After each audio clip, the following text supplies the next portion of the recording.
자, 여러분 안녕하세요. 오늘도 즐거운 사회 수업 시작하도록 하겠습니다. 우리가 지난 시간에 어떤 내용을 배웠냐면 바로 우리는 정치라는 부분을 배웠어요. 정치가 어떤 형태인 건지, 정치의 여러 가지 뜻을 배웠고, 정치가 어떤 식으로 발전했는지 고대부터 현대까지의 과정들을 살펴보았을 겁니다. 그러면 우리는 오늘부터 배우는 내용은 바로 여러분이 어쩌면 평소에 많이 들어봤을 만한 단어예요. 바로 뭐냐면 민주주의라는 단어입니다. 여러분 민주주의란 말 많이 들었을 거예요. 민주주의 아마 초등학교 때 사회 시간에 배웠을 거고 여러분의 일상적인 사회라든가 뉴스 등에서도 많이 사용하고 있는 단어기도 한데, 그러면 우리가 좀 더 정확하게 민주주의가 뜻이 무엇인지 이념에 대해서 한번 이야기를 해보도록 할 거고, 두 번째로는 여러분이 정부의 형태에 대해서 배워보도록 할 겁니다. 참고로 말하면 정부의 형태까지 내용을 가게 되면 여러분이 상당히 머리가 막 빠가지면서 매우 힘들어지는 상황이 올 수도 있어요. 그렇지만 여러분이 이것을 알아간다는 것은 여러분이 사회를 이해해야 하는데 아주 큰 도움이 될 거고, 여러분이 앞으로 살아가는 데 있어서도 많은 도움이 될 겁니다. 여러분의 시사가 좀 더 풍부해진다는 생각으로 여러분이 이것을 대충 스킵하고 넘기지 말고 좀 더 자세하게 여러분의 핵심적인 부분만 잘 기억해서 갔으면 좋겠습니다. 자, 그러면 여러분 교과서는 173페이지부터고 지금 내용 바로 시작하겠습니다. 자, 그렇다면 정치생활의 민주주의의 이념이란 것은 무엇인가부터 내용을 시작하겠습니다. 교과서는 173페이지일 거예요. 자, 민주주의의 의미와 이념에 대해서 얘기할 건데, 우선은 여러분이 민주주의란 뜻 자체를 좀 알기 위해서 좀 더 자세하게 두 가지로 한번 구분해 볼 거예요. 정치의 형태와 그리고 생활의 양식으로서 구분하는 건데, 우선 첫 번째로 기본적인 정치에서 많이 쓰는 뜻은 뭐냐면 다수의 국민이 다스리는 정치의 형태, 쉽게 말하면 여러 명의 사람들이 같이 다스리는 형태를 말해요. 그럼 이걸 반대말이 무엇일까? 다수가 아닌 혼자겠죠, 혼자. 그래서 이걸 뭐라고 하냐면 독재라고 해요. 독재, 한 사람의 독재로 하는 것을. 독재의 반대말이 민주주의, 그래서 다수의 국민이 다스리는 모든 형태를 민주주의라고 합니다. 그렇지만 이 민주주의가 여러분이 정치에서만 쓰는 것은 아니고 일반적인 생활 양식에도 많이 쓰는데, 여기 밑에 나와 있는 것처럼 비판과 토론, 그리고 뭐 대화, 타협, 다수결의 원리, 관용, 이런 뜻으로도 이런 민주주의라는 것을 사용한다고 합니다.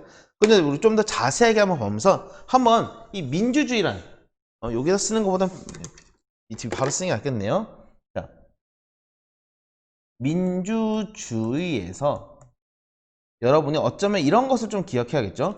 다수의 국민이 다스린다는 거에서 여기서 주라는 것은 주인을 뜻해요.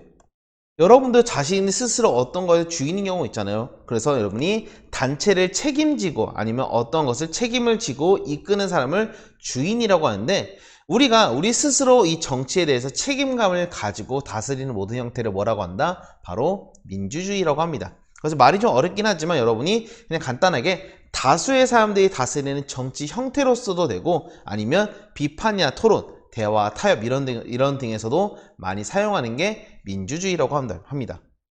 그러면 민주주의의 핵심적인 이념이 뭐가 있냐면 세 가지로 정리할 수 있어요. 세 가지. 바로 뭐냐면 인간의 존엄성, 그리고 자유와 평등으로, 이 세 가지로 구분할 수 있다고 합니다. 자, 우선 인간의 존엄성을 보게 되면, 자, 여러분도 사실 여러분이 태어난과 동시에 여러분은 누구나 여러분이 존중받을 수 있는, 인간으로서 존중받을 수 있는 권리가 있어요. 그 사람이 키가 크든 키가 작든 몸이 말랐든 몸이 뚱뚱하든 아무런 상관없이 여러분은 태어난 것 자체로, 그런 거 있잖아. 여러분은 사랑받기 위해 태어난 사람, 이런 말 있는 것처럼 여러분은 기본적으로 누구에서 차별받지 않고 모두 다 우리는 인간의 존엄을 지킬 수 있는 기본적인 것들이 들어가야 된다. 이것이 바로 민주주의의 핵심적인 이념 중에 첫 번째예요. 자, 그렇다면 첫 번째는 그렇다 쳐도 여러분이 더 중요한 요 자유와 평등, 이 두 가지가 상당히 핵심인데, 자유와 평등 좀 더 자세하게 한번 내용을 들어가 봅시다. 자, 우선 자유와 평등 들어갈 때 자유라는 것은 여러분이 이렇게 생각할 수 있어요. 한번 잠깐 내 영상을 좀 크게 띄워봅시다. 잠깐 칠판을 볼게요. 자, 인간의 존엄성 넘어갔고 이제 자유와 평등인데, 여러분 자유라는 이 뜻을 좀 더 생각해 봅시다. 자유. 자, 우리 자유라는 것은 어떤 걸 뜻하는 거냐면, 여러분이 어떠한 특정한 대상이나 어떠한 단체 등에 의해서 여러분이 구속받지 않는 것을 뜻해요. 그리고 여러분이 스스로 자유롭게 판단하거나 행동하는 것들을 모두 다 자유라고 합니다. 그래서 한번 책의 내용을 정리해 보게 되면 다른 사람에게 구속받지 않고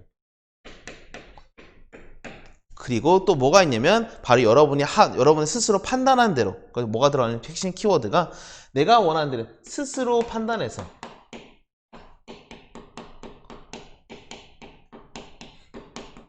행동하는 모든 것들을 자유라고 합니다. 그래서 최근에는 예를 좀 약간 확장시켜서 교과서에 뭐라고 돼 있냐면 이렇게 나와 있어요. 현대 사회에서는 국가의 부당한 간섭을 받는 것을 넘어서서 결정 과정에 참여하는 것까지를 자유의 기본 개념으로 넣고 있습니다. 그래서 여러분이 우선 핵심적인 뜻으로는 구속받지 아니한다. 아마 이런 얘기가 될지 모르겠네. 여러분이 만약에 애인이 있거나 사랑하는 친구가 있다던 그러면 여러분이 그 사람을 강제로 뭔가 간섭하거나 할 수가 없다는 거예요. 어디까지나 자기 스스로의 의지가 중요한 거니까 그런 모든 것들이 다 자유라는 것을 뜻합니다. 그럼 예전에 자유가 없었나요? 자유가 있는 경우도 있고 없는 경우도 있지. 예를 들면 국가 같은 경우 옛날에는 모든 시민들이 이동할 수 있는 자유가 없었다고 해요. 무슨 말이야? 무슨 말이냐면 옛날에 한 번 내가 자기 집을 딱 정하면 웬만한 특정한 이유가 없는 이상 그 지역에 계속 죽을 때까지 살아야 된다는 거야. 그래서 그 지역을 통솔하기 위해서 이동의 자유가 없다던가 아니면 어릴 때 직업이 딱 하나 정해져 있으면 그 직업을 죽을 때까지 바꿀 수 없다던가 이런 식으로 자기 개인의 자유가 제한되어 있었는데 지금에서는 그런 게 없어요. 여러분은 모두 다 자유로운 존재입니다. 물론 이 자유라는 뜻을 이따 다시 한번 설명하겠지만 내 멋대로라는 뜻을 말하는 것은 아닙니다. 좀 이따 얘기할 거예요. 두 번째, 평등은 어쩌면 여러분도 자세히 잘 알고 있을 거예요. 우리는 모두 어떠한 대상이든 간에 부당하게 차별받지 않을 수 있는 권리가 있습니다. 부당하게.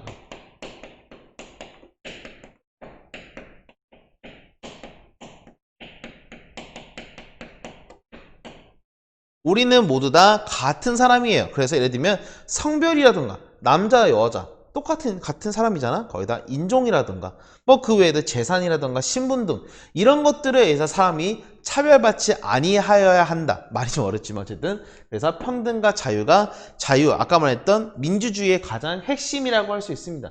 하나 더 추가한다면 아까 말했던 인간의 존엄성을 기반으로 해서 그러면 선생님, 전 자유로우니까 그럼 학교도 가고 안 가고도 여러분 자유 아닌가요? 자유 맞아요. 그렇지만 그에 따라서 여러분 모두 이 두 가지 키워드는 하나가 더 들어가 있습니다. 뭐가 있냐면 여러분의 최소한의 책임이 따라야 한다는 점이에요. 예를 들면 여러분의 자유를 지나치게 강조하게 되면 예를 들면 학급에서도 여러분이 쓰레기 같은 거 바닥에 버릴 수 있잖아요. 맞아. 버릴 수 있어. 버릴 수 있는데 이런 자유가 너네 멋대로 모든 걸 다 펼치게 된다면 아무래도 다른 사람의 자유를 침해하거나 평등을 공격할 수 있어요. 또한 평등을 너무 강조하다 보면 자유가 침해될 수도 있습니다. 그래서 이 두 가지는 아주 완벽하게 서로 상호적으로 가지 않기 때문에 서로 약간 견제적인 경향도 있어서 어찌됐든 조화와 균형이 적당히 이루어지려면 이 책임이라는 부분이 항상 들어가 있어야 된다는 거예요. 예를 들면 여러분 자유만 너무 강조할 수도 없고 그렇다고 여러분이 너무 평등만 강조할 수는 없어요. 그러니까 여러분이 두 가지를 적절하게 잘 섞는 것이 중요하다라고 할 수 있습니다. 그래서 그런 거 있어요. 우리나라 말고 외국의 케이스이긴 한데 미국이었나 아마 그랬을 거야. 마스크를 쓰지 않을 권리가 있다. 응? 그래요. 실제 그래요. 마스크를 쓰지 않은 권리. 그렇지만 물론 여러분이 답답해요. 마스크 쓰는 거 답답하잖아. 답답한 건 아는데 마스크를 씀으로써 다른 사람의 건강을 침해할 수 있는 자유가 있냐? 그건 또 모르겠다는 거야. 그래서 자유라는 것을 항상 무조건 최우선으로 강조할 수는 없어요. 이런 식으로 자유와 평등은 적절한 수준에서 조화와 균형이 이루어진다고 정리할 수 있을 것 같습니다. 한번 대표적으로 사례가 뭐가 있냐면 PPT를 잠깐 볼게요. 띄워볼게요. 첨단 기술로 다시 뇌가 작아졌습니다. 자, 보게 되면 우선 15소녀의 인종차별에 맞서다. 이게 뭐냐면 교과서 173페이지에 있을 거예요. 173페이지에 아마 몽고메리의 어떤 지역의 징크로법 이런 얘기인데 간단하게 복잡하게 설명하지 말고 옛날 미국에서는 뭐가 있었냐면 흑인과 백인을 구분하는 버스 기준선이 있었어요. 뭔 소리야? 옛날에 그런 게 있는 거야. 백인들이 먼저 다 앉고 자리가 불편한 자리, 예를 들면 타이어 위의 자리라든가 맨 뒷자리라든가 이런 특정한 자리에만 흑인들이 앉을 수 있었고, 우선 백인들이 편한 자리에 다 앉고 나서야 흑인들이 앉을 수 있는 차별이 있었던 거예요. 뭐 예를 들면 그런 것도 있겠죠. 예를 들면 뭐 서울 지역에 사는 사람, 아니면 경기도 지역에 사는 사람, 뭐 강원도 지역에 사는 사람, 이런 식으로 지역에 따라서 버스 자리를 정해준다? 그러면 이게 뭔 말 같지도 않은 소리야라고 할 거야. 근데 옛날에 이런 게 있었다는 거야. 그냥 흑인과 백인이라는 차이만으로 좋은 자리는 백인, 나쁜 자리는 흑인, 이런 식으로 하다 보니까 그거에 대해서 반기를 들었던 게 바로 173페이지에 있는 이 왼쪽에 인물이에요. 이 사람이 백인 자리에 턱 앉아버린 거야. 그래서 백인 사람들이 너 나와, 너 법을 어겼어 해가지고 막 따져다가 나중에는 이것을 흑인 시위의 가장 큰 핵심적인 계기가 되었다고 하는데, 이런 식으로 사람을 인종이라든가 이런 뭔가 특정 지역이라든가 이런 식으로 사람을 차별해서는 절대 아니하여야 한다, 안 된다 라고 할 수 있는 게 자유와 평등, 이 두 가지의 핵심 키워드라고 할 수 있어요. 그래서 여러분 자유와 평등, 이거 두 가지는 꼭 기억하고, 그것만 기억할 뿐도 아니라 여러분 적정한 조화와 균형이 이루어진다는 이 두 가지를 꼭 알면서 넘어갑시다. 자, 그렇다면 교과서 174페이지에 넘어가게 되면 민주정치의 기본 원리라는 부분이 있어요. 기본 원리.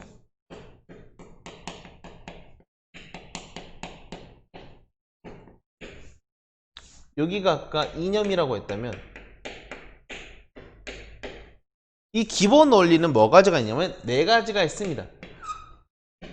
지금 PPT에 띄워놓은 것처럼 국민 주권의 원리, 국민 자치의 원리, 입헌주의의 원리, 권력 분립의 원리, 이렇게 네 가지가 있는데, 이 네 가지를 좀 더 자세하게 살펴보기에 앞서서 간단하게 단어들로만 한번 추출해 볼게요.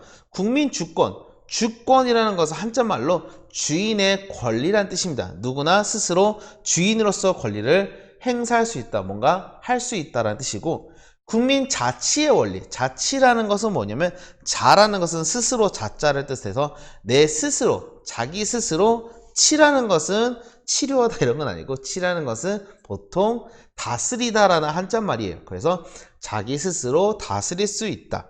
그리고 세 번째, 입헌주의라는 것은 뭐냐면, 헌이라는 것은 뭐냐면 헌법을 뜻합니다. 우리나라 가장 법 중에 최상위에 있는 법. 그리고 입이라는 것은 세우다라는 한자말이거든요. 그러면 법을 세워서 법에 따라서 모든 정치가 이루어져야 된다는 것. 마지막 네 번째, 권력 분립은 권력이 여러 가지 형태로 나눠져야 된다. 이 네 가지가 지금 핵심인데 벌써 말을 다 했잖아. 이 네 가지의 끝이에요. 그래서 한번 하나하나 차근히 간단하게만 봅시다. 국민 주권의 원리라는 것은 모든 의사를 결정하는데 최고 권력이 넘어갔다.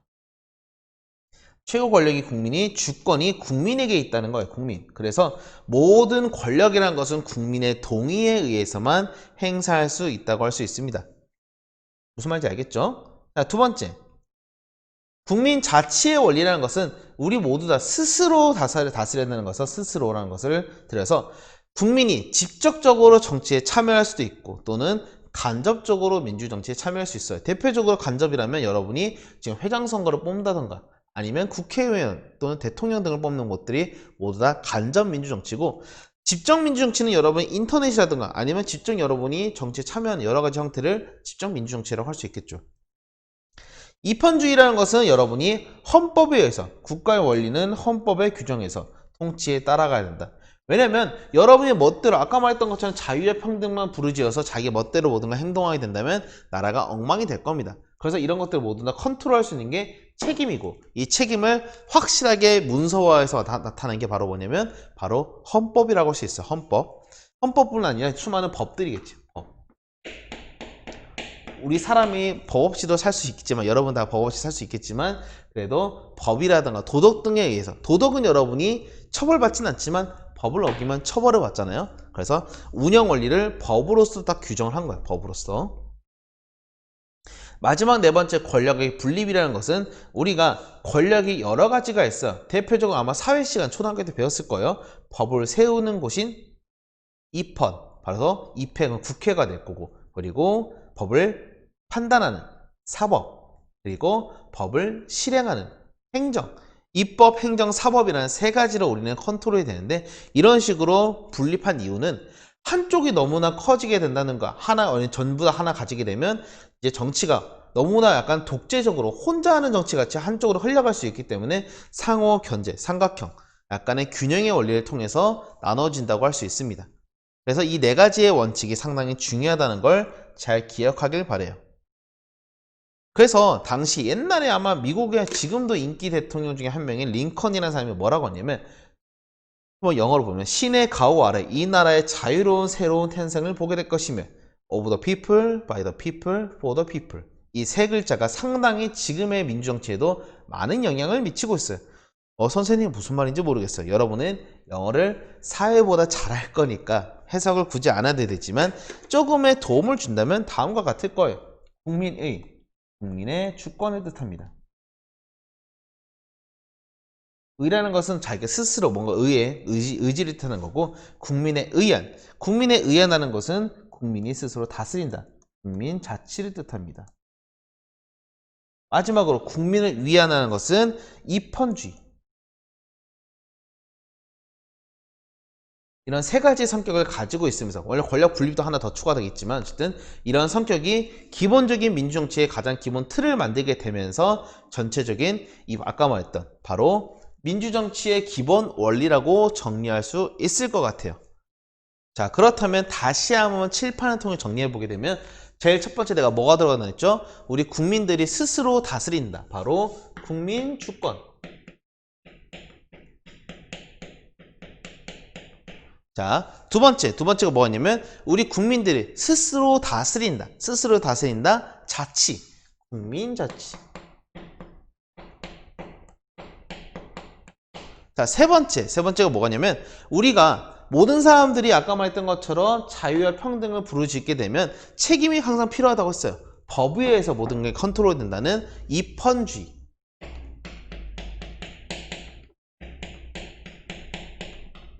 자, 마지막으로 권력이 하나에 다 퉁쳐 있으면 나중에 독재라든가 정치가 제대로 흘러갈 수 없기 때문에 권력을 나눠야 된다고 했잖아요. 삼각형처럼. 그래서 권력,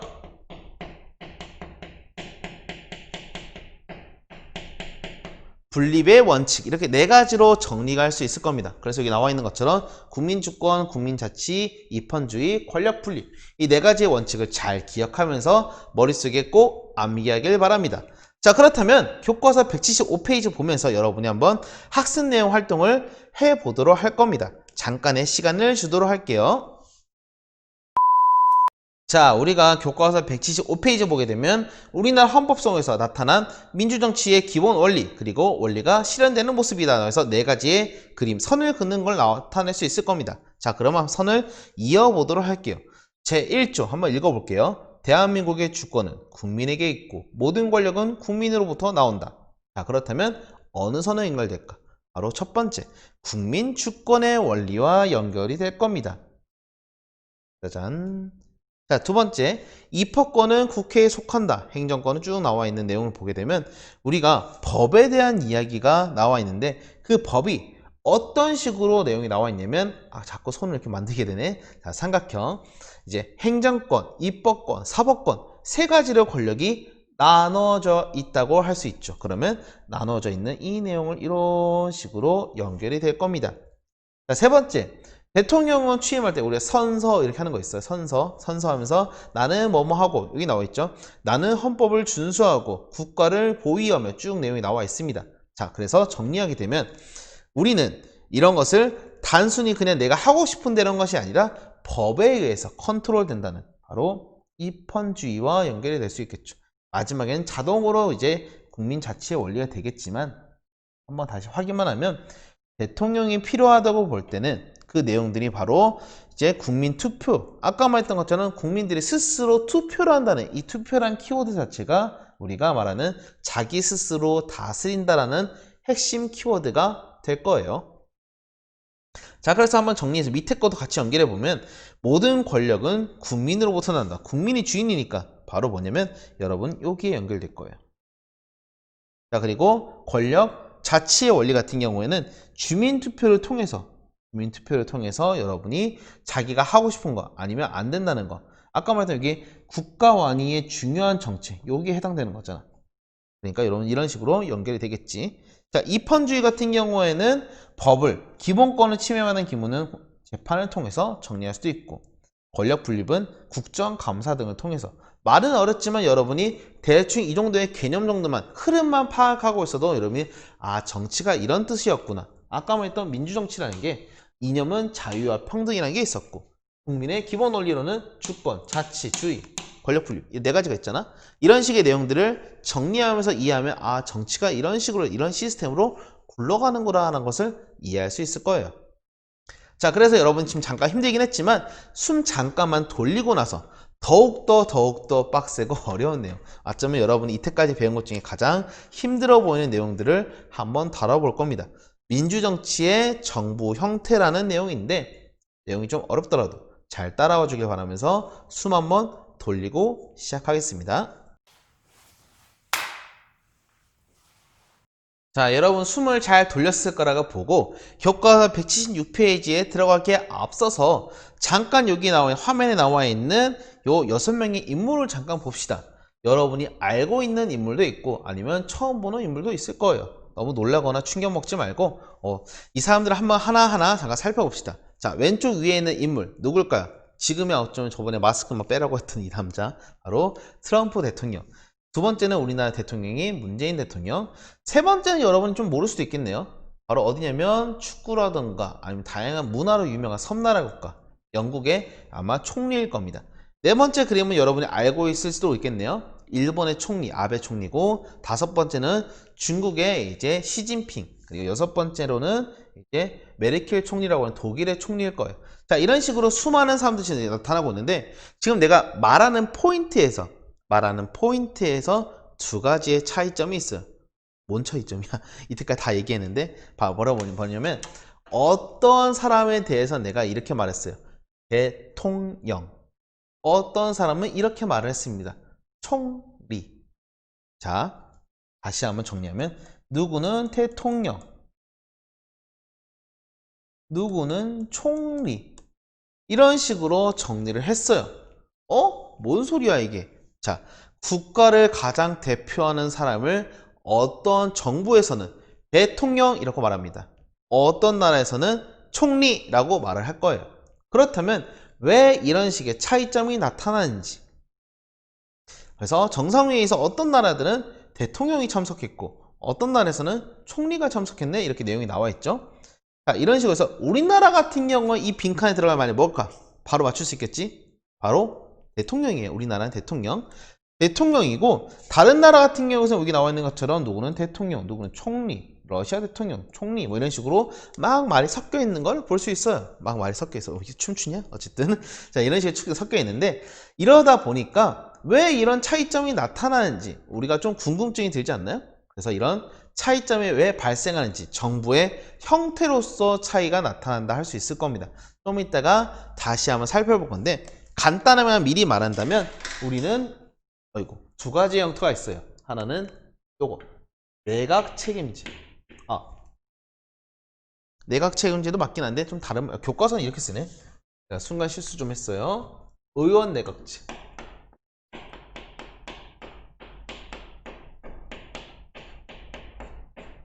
다른 하나는 뭐가 있냐면 여기는 대통령제.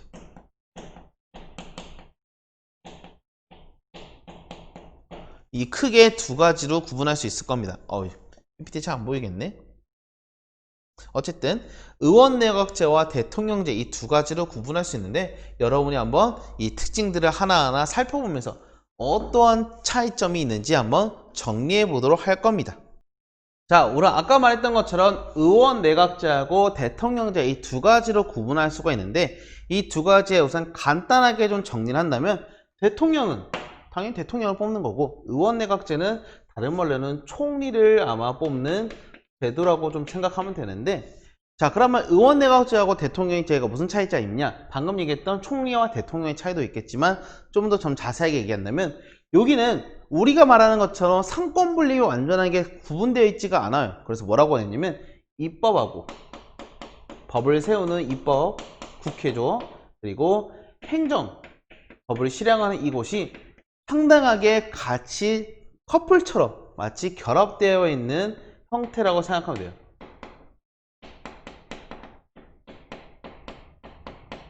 그래서 결합되거나 매우 긴밀한 관계를 유지하는 형태고, 그와 다르게 대통령제는 어떤 차이점이 있냐면 입법, 행정, 사법 모두 다 완전히 분립되어 있는,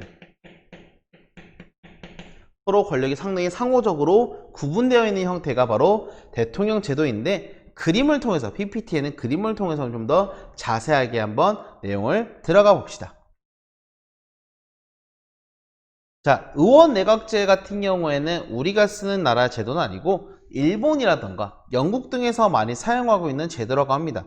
한번 내용을 볼게요. 제일 첫 번째로 선거는 원래 기본이에요. 다 국민들이 선거를, 아이고 왜 넘어가냐, 국민들이 선거를 합니다. 선거를 해서 가장 첫 번째로 구성해야 되는 것은 국회의원이에요. 입법부. 입법부를 구성했는데, 이 입법부가 구성되면 어떻게 되냐면 거기서 가장 많이 뽑힌 당이 있을 거예요. 특정한 당. 우리나라 따지면 뭐 국민의힘도 있을 거고 더불어민주당도 있고 여러 가지 당이 있는데, 그 당에서 최고로 많이 뽑힌 그 당이 최소한의 총리를 선출하게 돼요. 총리라는 것은 우리나라 따지면 대통령과 비슷한 건데, 이 총리를 뽑은 다음에 그 총리가 이제 기본적인 행정부를, 자기와 관련된 사람들을 행정부를 구성하는 제도입니다. 그래서 각 부의 장관을 뽑아가면서 정리하는 제도인데, 그러다 보니까 여기 같은 경우에서는 어떠한 특징이 있냐? 첫 번째, 국민들이 직접 대통령이나 총리를 뽑지 않아요. 어잉? 그래, 그렇다고. 어? 자, 그래서 좀 그림을 좀 더 정리해보면 입법부하고 행정부가 상당히 친합니다. 왜 친하냐면 방금 위에 그림에 본 것처럼 입법부에서 그 자체에서 총리를 뽑고 거기서 바로 이제 그 사람들이 예를 들면 장관이라든가 행정 업무를 하다 보니까 국회의원이면서도 장관의 역할을 하는 두 가지 일을 같이 하는 겸임하는 경우가 상당히 많아요.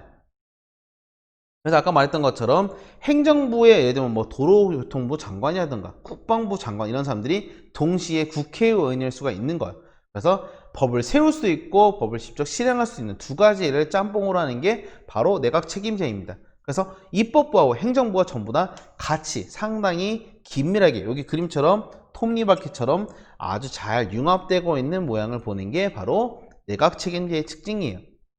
그러면 이 사람들이 정치 권력이 부패하거나 문제가 되면 어떻게 되냐? 입법부에서 봤을 때 행정부가 일을 잘 못하는 것 같다, 뭔가 문제가 있다 싶으면 내각을 불신임당을 해서 내각을 싹 다 갈아엎을 수가 있습니다. 반대로 내각에서 뭐라고 하냐면 국회의원들이 일을 잘 못하는 것 같다 하면 똑같은 방법으로 국회를 해산시킬 수도 있어요. 막장하냐? 이렇게 생각할 수 있는데 그런 건 아니고, 그렇게 하게 되면 대부분은 상당히 공격적이 되다 보니까 이런 것들을 본인들이 나중에 판단하기 어렵고 팽팽하게 싸우게 된다면 이걸 다 어떻게 하냐면 국민 투표를 붙입니다. 국민들이 투표를 해서 의회의 손을 들어주거나 아니면 행정부의 손을 들어주거나 해서 내각이 이기던가 아니면 반대로 입법부, 쉽게 말하면 국회가 이기거나 둘 중에 하나로 정리가 될 거예요. 근데 밑에 있는 경우는 매우 드물고 대체적인 경우에서는 아까 말했던 국회와 행정부가 아주 균등하게 잘 톱니바퀴가 이렇게 굴러가는 것처럼 잘 굴러가는 형태가 내각 책임제의 특징이라고 할 수 있어요. 그럼 내각 책임제가 어떠한 장단점을 가지게 되냐? 상당히 내각의 지지율을 매달 체크해요. 그래서 이번 정부가 잘하네, 이번 정부가 못하네 하면서 그 내각이 1월달에 평가하고 2월달에 평가하고 언론이라든가 다양한 부분에 평가를 해가지고 잘하게 되면 그냥 가지만, 만약에 정치를 못한다 싶으면 심한 경우에는 한 달, 짧은 경우는 2주, 뭐 일주일 만에 그 내각이 교체되거나 바뀔 수도 있어요. 그러다 보니까 어떻게든 국민들의 지지에 아주 예민합니다. 그래서 국민들이 뭐 할 때마다 귀를 쫑긋 세우면서 어떻게 정치를 해야겠다 하면서 책임 있는 정치를 할 수 있다는 점에서는 상당히 효율적인 제도인데, 반대로 문제점이 뭐가 있냐면 어떠한 정당이, 예를 들면 특정한 정당이 아주 많이 차지해서 행정부를 그대로 구성하고 수상도 하게 되면 참 편하겠지만 다 열석 이렇게 해서 다 비등비등매다, 키가 도토리 키재기다 이런 상태면 정치가 맨날 다 싸움 개판으로 싸우는 복잡한 형태로 나타날 수가 있어요. 그래서 정치가 매번 불안정해서, 예를 들면 벨기에 어느 나라에서는 나라의 내각이 세워지지 않는, 거의 1년 가까이 내각이 세워지지 않을 정도로 아주 복잡한 정치 형태를 보여준 경우도 있다고 하고, 또한 어떤 특정 당이 아무래도 내각을 구성하기 때문에, 내각이라는 건 아까 자꾸 헷갈리게 할 수 있지만 행정부예요.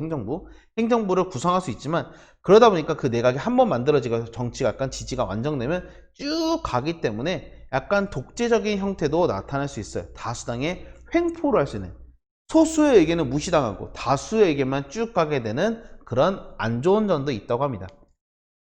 그래서 예를 들면 우리나라 말고 일본 같은 경우에는 자민당이라는 당이 하나 있어요. 그 당이 내가 알기로는 아마 40년, 50년 넘을 정도 아주 오랫동안 정치를 지속하고 있는데, 우리나라는 대표적으로 두 가지 당이 있죠. 뭐 더불어민주당이라든가 아니면 국민의힘, 두 가지 당이 있는데, 그게 시대에 따라서 하고 왔다 갔다, 누가 이기고 말고 하면서 왔다 갔다 하는데, 일본 같은 경우는 거의 한 장의 당이 딱 정해져 있어. 그 당이 정해져 있고 나머지 소수의 정당들만 있기 때문에 아무래도 정치라는 게 거의 독재적인 형태를 나타내는 경우도 일부 존재합니다. 그래서 일본에서는 이런 경우가 있어요. 여러분이 이해할 수 있을지 모르겠지만, 한번 국회의원이 되잖아? 그러면 계속해. 또한 국회의원이 정해져 있잖아. 그러면 그 아들이 세습이라고 하긴 좀 그렇지만 그 지역을 그대로 이어가는 경우도 의외로 많다고 해요. 여러분 하면 이해가 될까? 좀 이상하긴 하죠. 예를 들면 학급 회장하는데, 학급 회장하면 중학교 1학년 됐을 때 고등학교 3학년까지 쭉 학급 회장하는 거지. 그러면서 자기에게 친한 친구에게 그걸 그대로 넘기기도 하고. 이게 민주적인지는 좀 모르겠어요. 어쨌든 넘어가고. 자, 대통령제의 두 번째 특징을 보시죠. 대통령제. 대통령제는 모든 게 다 선거에 의해서 결정된다고 할 수 있어요. 그래서 국회를 만드는 입법부도 선거, 우리의 최고 행정부의 가장 높은 사람인 대통령도 똑같이 선거를 통해서만 아마 당선이 되거나 정리가 되기 때문에 국민의 항상 눈치를 볼 수밖에 없어요. 선거를 통해서. 그렇지만 좀 안타까운 점이라면 한번 선거 당선되면 그 다음부터는 웬만한 임기가 보장이 돼 쭉 가기 때문에 약간의 국민의 눈치를 안 보는 경향도 있죠. 특징을 보게 되면 아까 말했던 입법부와 행정부, 아까 말했던 요 의원 내각제에서는 계속 아주 잘 굴러간다고 했잖아. 같이. 근데 여기는 서로 견제하고 균형을 잡는 게 중요하다고 하기 때문에 얘네 같은 경우는 팽팽하게 줄다리기 싸움을 합니다. 그래서 네가 이기냐 내가 이기냐 한번 싸우자라기보다는 약간의 서로를 견제하는 형태가 많이 나타나게 되고, 그러다 보니까 한번 국회의원이 되면 행정부의 장관이 되기는 어려워요. 불가능합니다. 그리고 또한 대통령 같은 경우에는 국회를 견제하는 방법으로 이제 법이 세워지게 되면 그 법을 완전 최종적으로 승인의 도장을 쾅 찍게 되는데, 대통령이 이거 봤을 때 아니다 싶으면 응 아니야 돌아가면서 확 쳐버릴 수가 있어요. 법률의 거부권으로 자기네 쉬리를 딱 치는 거지. 보고 막 삥 하면서 난 이거 안 하겠다 팍 쳐버릴 수 있는 게 대통령제의 특징이기도 합니다. 그래서 국회와 행정부가 항상 팽팽한 줄다리기 싸움을 하고 있다는 게 바로 대통령제. 반대로 둘이 같이 손을 잡고 갑시다 하면 내각 책임제. 그렇지만 둘이 자칫 쌈 싸먹어서 국민들을 무시할 수도 있는 제도가 한편으로는 내각 책임제나 의원 내각제가 될 수 있고, 대통령제 같은 경우는 서로 상당히 견제나 균형이 되기 때문에 정치가 투명해질 수 있다는 장점이 있기도 해요. 그러니까 모두 한쪽의 면만 바라보지 말고 여러 가지 장단점이 있다 정리할 수 있습니다. 그래서 대통령제 같은 경우는 한 번의 임기가 딱 보장해요. 웬만하면 대통령은 안 잘립니다. 물론 잘리는, 그러니까 탄핵이라는 경우에서 잘리는 경우도 있긴 하지만 대체적으로는 거의 없고, 그렇지만 단점으로 뭐가 있냐면 입법부, 행정부가 사실상 팽팽한 줄다리기, 다른 말로는 약간 싸움의 경쟁도 많이 놓게 되고, 대통령이 한번 자기의 권한을 너무 강력하게 발휘하게 되면 국민들의 아까 말했던 입법부의 의견을 무시할 수도 있기 때문에 대통령제도 항상 다 좋은 점만 있는 것은 아니에요. 그래서 여러 장단점, 머리로 들으면 좀 잘 이해가 안 가잖아. 그래서 한번 표로 한번 정리해 봅시다. 내용이 많지. 자, 여러분이 공부 한번 정리한다 생각하고 손이 놀면 좀 심심하잖아. 교과서 178페이지에다가 요 내용을 한번 정리해 보도록 할게요. 자, 그러면 정리 한번 하면서 같이 읽어봅시다. 의회와 내각이 국민의 요구에 민감하게 반응한다. 아까 말했던 것처럼 뭐 일주일이든 빠른 상황 3일도 이런 경우에도 뭐 갈아칠 수 있을 정도로 상당히 국민들의 요구에 예민해질 수밖에 없어. 그래서 책임 정치가 실현 가능하다라고 볼 수 있습니다. 그렇지만 내각 책임제가 항상 좋냐? 그것만은 아니에요. 왜냐면 한 번에 정당이 자리를 확 잡게 되면 그 다음부터는 다수당이 계속 정치를 가기 때문에 정치가 한번 정리되면 국민들도 정치에 관심을 안 가져. 어차피 쟤네가 할 거니까 하면서 약간 관심이 떨어지게 되고, 또한 한편으로는 소수의 몇몇 정당들이 이제 그냥 다 도토리 키재기처럼 돼 있으면 전국이 아주 불안정할 수 있다는 단점도 있습니다. 반대로 대통령제의 특징으로는 장점으로는 임기가 보장되다 보니까 뭐 그때그때 한 번 한 번만의 상황에 따라서 무조건 사람이 바뀌잖아요. 예를 들면 여러분이 막 불안정한 그런 것보다는 한번 쭉 가게 되기 때문에 웬만하면 우리나라 대통령 5년이거든? 5년 동안은 그 변화가 크게 나타나지 않습니다. 그래서 안정적이라는 것이 상당히 좋은 점인데, 한편으로는 의회와 행정부가 대립하는 경우에는 이것이 조절, 컨트롤이 상당히 어렵다라고 할 수 있어요. 또한 대통령의 파워가 좀 세기 때문에 그 권한을 컨트롤하기도 어려워서 복지의 우려도 있다. 그래서 내각 책임제, 대통령제 비슷해 보이지만 매우 다른 이 제도, 여러분의 장점과 단점, 특징들을 좀 기억하면 여러분이 나중에 사회에 나가서도, 여러분이 나중에 정치에 뭐 진짜 정치인이 될 수도 있고 아니면 권력을 잡을 수도 있고 여러 가지 분야에서도 많은 상식적인 도움이 될 뿐만 아니라 여러분이 정치의 흐름을 이해하는 데도 상당히 많은 도움이 될 거예요. 그러니까 이런 의원 내각제, 대통령제, 영국은 왜 그럴까? 일본은 왜 그럴까? 우리나라는 왜 그럴까? 이런 차이점들 여러분이 금방 이해할 수 있는 게 의원 내각제와 대통령제의 특징을 아는 거라고 할 수 있을 겁니다. 그래서